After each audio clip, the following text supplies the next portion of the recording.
All right, so I've been reporting about Rudy Farias, the 18-year-old boy who went missing in Texas and then reappeared out of nowhere 8 years later. Well, it turns out that his mother, Janie Santana, knew that he was not missing because Rudy returned home the very next day.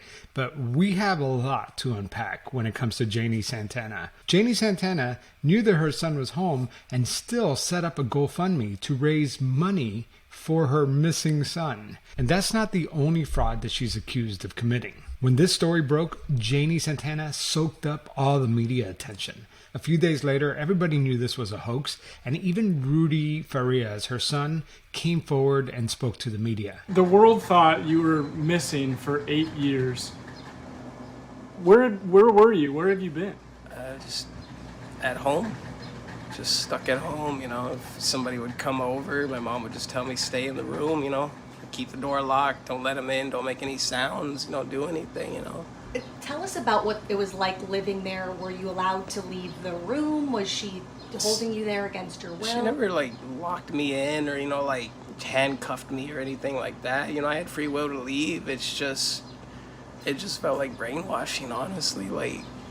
It just kept confusing me, just the way, she would manipulate me. And then we eventually just went into she locked me in there pretty much mentally, just that she was my only parent. She was the only person I ever really had besides my brother. Rudy Farias was not missing. In fact, he was working with his mother overnight shifts. And he was even out in the neighborhood talking to neighbors. Those neighbors didn't even realize that he was supposedly missing.